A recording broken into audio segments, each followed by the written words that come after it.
শলা আর ছন বেঁধে নিপুণ হাতে তৈরি করা হচ্ছে ঝাড়ু। প্রত্যন্ত অঞ্চলের মানুষের এ পেশায় বদলে দিয়েছে একটি গ্রামের চেহারা।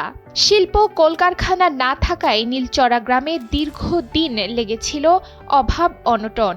অনুন্নত হওয়ায় চুরি ডাকাতির অপবাদও এসে পড়ে পুরো গ্রামের ওপর। গ্রামের মানুষের ভাগ্য বদলের লড়াইটা শুরু হয় ঝাড়ু দিয়েই। এই গ্রাম একসময় ছিল অউন্নত এবং অর্থনৈতিক দুর্বল, যে কারণে পার্শ্ববর্তী মানুষ কোনো অন্যায় করলেও সেই দুর্বলের ঘাড়ে চাপানোর চেষ্টা হতো। একসময় কয়েকটি গৃহস্থ পরিবার ছাড়া বাদবাকি যে পরিবারগুলি ছিল তারাও ছিল কর্মহীন।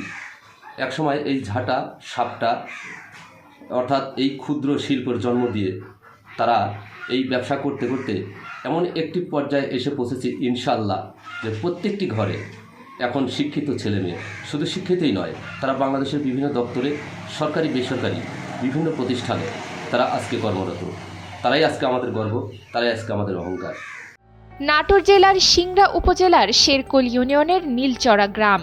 জেলা সদর থেকে প্রায় ৩০ কিলোমিটার দূরে অবস্থিত এই গ্রামটির ইতিহাস যেমন কষ্টের তেমনি গর্বেরও।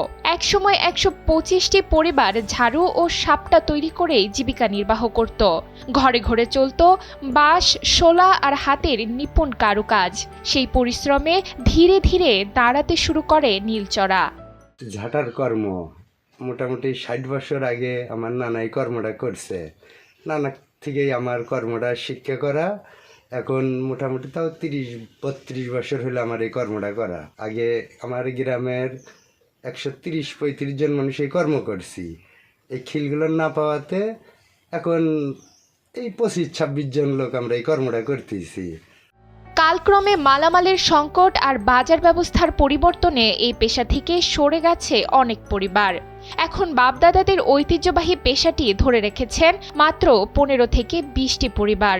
তবুও হাল ছাড়েননি তারা। পেশাটিকে টিকিয়ে রাখতে পুরুষের পাশাপাশি নারীরাও কাজ করছেন ঘরে বসেই। তাদের দাবি, স্বল্প সুদে ঋণ পেলে আবার ঘুরে দাঁড়াতে পারে এই গ্রামীণ শিল্প। এখন আশপাশে পাওয়া যায় না, এখন বহু দূর থেকে আনা লাগে। মেলাতে আমার খরচ হয়ে যায় ৫০,০০০ টে আমরা তুলি।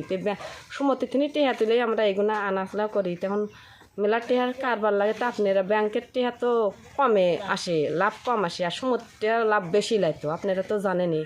তো আমার কিছু দিলে আমরা তা গরিব মানুষ লাইরেছে রে, তা খায়া আরাম পাইলাম নি আমরা, আমার তো কিছুই তো নাই কো। সময় বদলেছে নীলচড়ার চেহারাও।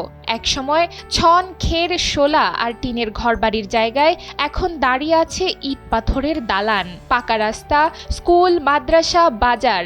নীলচড়া আজ আর শুধু একটি গ্রাম নয়, এটি সংগ্রাম, শ্রম আর সম্ভাবনার এক জীবন্ত উদাহরণ। নাটোর থেকে সুফি শান্টুর পাঠানো তথ্যচিত্রে ডেস্ক রিপোর্ট, নুসরাত তালবিয়া।